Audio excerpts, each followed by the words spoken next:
Good morning everyone, welcome back to my channel. My name is Shikha Sharma and I am a teacher by profession and my channel name is Teach Learn and Grow with Me.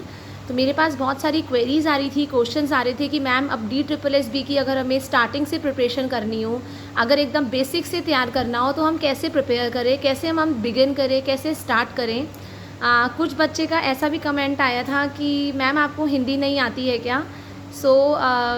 Hindi आती है मुझे, English Hindi दोनों आती है, even मेरी हिंदी भी बहुत अच्छी है। हाँ, बट इतनी टिपिकल हिंदी नहीं आती है क्योंकि स्टार्टिंग से इंग्लिश मीडियम से पढ़ी हूँ। बट हाँ, इतनी हिंदी आती है कि आप लोगों को समझा पाऊँ मैं।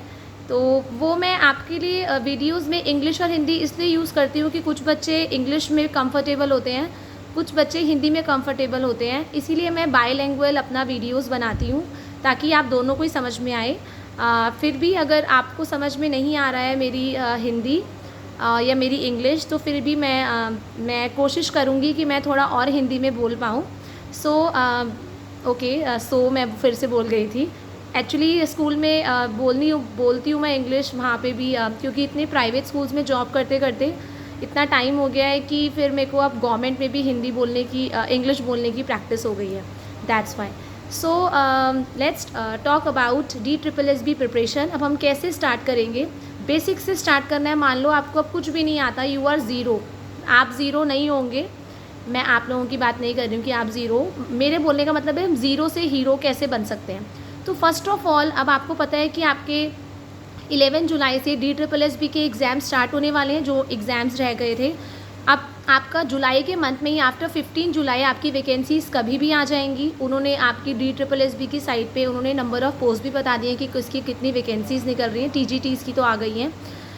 अब आपको करना क्या है, सबसे पहले आपको सिलेबस को डाउनलोड करना है।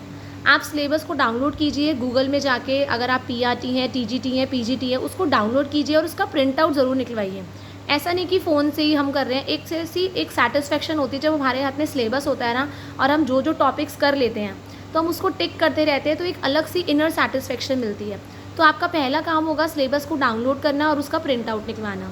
सेकेंड प्लान होगा सोर्सेज मतलब आपको कहाँ से और कैसे प्रिपरेशन करनी है। तो पार्ट ए के लिए मैं आपको पहले से ही बता चुकी हूँ कि आप क्या क्या बुक्स रेफ़र कर सकते हैं। बेसिक से पढ़ना है तो आप कौन कौन से टीचर्स की वीडियो देख सकते हैं यूट्यूब पे, एकदम बेसिक से पढ़ाएंगे वो। मैंने आपको जो राहुल सर, दीपक सर बताया, मैंने आपको संदीप सर बताए, वो आपको बिल्कुल बेसिक से पढ़ाएंगे। सेकंड, आप पार्ट बी, एज़ पर मी, मेरे एक्सपीरियंस के अकॉर्डिंग, तो आप पार्ट बी अपने सब्जेक्ट की प्रिपरेशन पहले करिए। जो आपका सब्जेक्ट है, मैथ्स है, साइंस है, और बेसिक से करिए, एकदम क्लास 6 की NCERT की बुक से करिए। अभी मैं आपको बाहर की बुक्स इसलिए रेफ़र नहीं कर रही हूँ क्योंकि अगर आपका NCERT ही क्लियर नहीं है, अगर बेस ही क्लियर नहीं है, तो आप प्रैक्टिस कैसे करेंगे, आप मॉक टेस्ट कैसे करेंगे। तो पहला काम है, चलो हम साइंस की करते हैं, तो 6 क्लास की आप साइंस की NCERT निकाल लीजिए। पहले अपनी सारी की सारी बुक्स 6 से लेके 12 तक की जो भी आपका सब्जेक्ट है उसकी बुक्स अपने स्टडी टेबल पे निकाल लीजिए। सेकेंडली, पार्ट ए के लिए अभी आप पार्ट ए में अभी बाद में बताऊंगी। अगर हम पार्ट बी की प्रिपरेशन कर रहे हैं तो आप 6 से स्टार्ट करिए, बेसिक से, और देखिए कि 6 क्लास की बुक को मैं 4 दिन में पूरा कंप्लीट कर दूंगी। राइट, फिर 7 पे आइए, 8 पे आइए, 9 पे आइए, 10 पे आइए। उसमें तो आपको एक भी टॉपिक नहीं छोड़ना है अगर आपके सब्जेक्ट का है।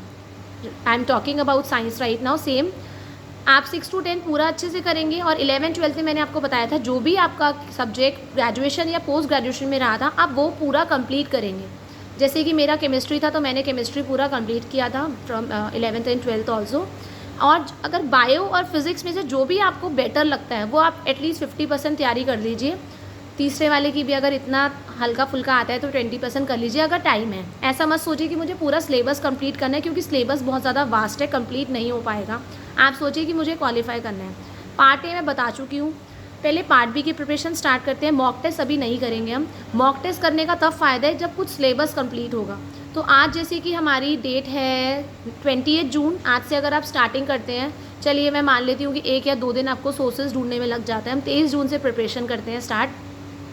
तो जब आप स्टार्ट करेंगे 15 दिन तक एटलीस्ट प्रिपरेशन करिए, और साइड में क्या करिए, पार्ट बी के साथ ना अपना 1 से 2 घंटा एक पार्ट ए के लिए भी निकालिए। अगर आप 4 घंटे 5 घंटे अगर अपना सब्जेक्ट कर रहे हैं तो 2 घंटे आप पार्ट ए के लिए निकालिए। और चलिए कर लीजिए स्टार्ट हिंदी कि हिंदी की क्लासेस मैं देखूंगी, एटलीस्ट 2-2 क्लासेस में रोज़ देखूंगी, और 2-2 क्लासेस में आपके 2-2 टॉपिक प्रिपेयर होते रहेंगे बेसिक।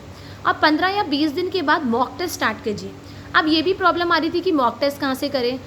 आप लोग अगर गूगल पे टाइप करेंगे, प्ले स्टोर पे डालेंगे ना DSSB mock test series section A, वो आपको इजीली अवेलेबल हो जाएगी। आप डाउनलोड कीजिए उसको प्ले स्टोर से, फ्री सीरीज़ DSSB ये सब कुछ अवेलेबल होता है वहाँ पे। और 15 या 20 दिन के बाद मॉक टेस्ट को स्टार्ट कर दीजिए करना। जब आप मॉक टेस्ट स्टार्ट करेंगे उसके बाद धीरे धीरे जब आप क्वेश्चंस को सॉल्व करेंगे तब आपका कॉन्फिडेंस लेवल इंक्रीज़ होगा, आपको पता लगेगा कि मुझे कितना आता है कितना नहीं आता है, राइट। आफ्टर दैट एक और क्वेरी थी एक बच्चे की कि मैम मैं कैसे उसको रिटेन कर सकती हूँ लॉन्ग टाइम के लिए, अगर मेरे को पढ़ा है मैंने और मुझे लॉन्ग टाइम के लिए रिटेन। लॉन्ग टाइम के लिए आपको ये पता है कि practice makes a man perfect. अगर हम लगातार अभ्यास करते रहते हैं किसी भी चीज़ का तो हम उसके अंदर एकदम परफेक्ट हो जाते हैं, ठीक है। तो आप क्या करिए, जैसे आपने कोई टॉपिक किया, आपने रीजनिंग की कोई शॉर्ट ट्रिक कीजिए। आप स्कूल में जा रहे हैं, प्राइवेट स्कूल में जा रहे हैं, जितने भी जा रहे हैं, आप किसी को भी समझाइए वो ट्रिक। मैं तो ऐसे ही करती थी, मैं कुछ ट्रिक सीख के जाती थी तो मैं अपनी फ्रेंड को समझाती थी कि चल मैं आज तेरे को सिखाती हूँ ये ट्रिक। उससे क्या होता है, जब आप किसी को सिखाते हैं ना तो आपके माइंड में वो चीज़ ना ज़्यादा टाइम के लिए रहती है।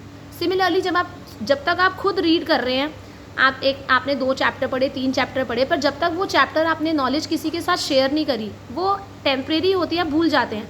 पर जब आप बच्चों को पढ़ाते हैं, ये आपका खुद का एक्सपीरियंस होगा, जब हम बच्चों को पढ़ाते हैं कोई भी चीज़, हमारे माइंड में न्यू आइडियाज़ आते हैं और हम लोग काफ़ी टाइम के लिए फिर हम क्या करते हैं, हमारी जो नॉलेज होती है वो धीरे धीरे करके परमानेंट होती रहती है। तो इसीलिए अगर आपको ज़्यादा टाइम के लिए इन्फॉर्मेशन रिटेन करनी है, आप क्या करिए, जो भी टॉपिक सीख रहे हैं एक तो आप उसको नोट डाउन ज़रूर करिए शॉर्ट ट्रिक को, किसकी भी शॉर्ट ट्रिक कर रहे हैं, उसके बाद आप शेयर करिए विद योर फ्रेंड्स। जितना शेयरिंग करेंगे, जितना प्रैक्टिस करेंगे और आप नहीं भूलेंगे। और पार्ट ए को अपने रेगुलर स्टडीज़ का हिस्सा ज़रूर बनाइए, that is very very important, आपको स्कोर करने में हेल्प करेगा। हिंदी, इंग्लिश, रीजनिंग और मैथ्स। जनरल अवेयरनेस की बात मैं अभी नहीं कर रही हूँ, बट 2-2 घंटे पार्ट ए के लिए ज़रूर निकालिए एंड एटलीस्ट 5 से 6 घंटे अपने मेन सब्जेक्ट के लिए निकालें। And still if you are having any query you can ask me in the comment session. Thank you everyone.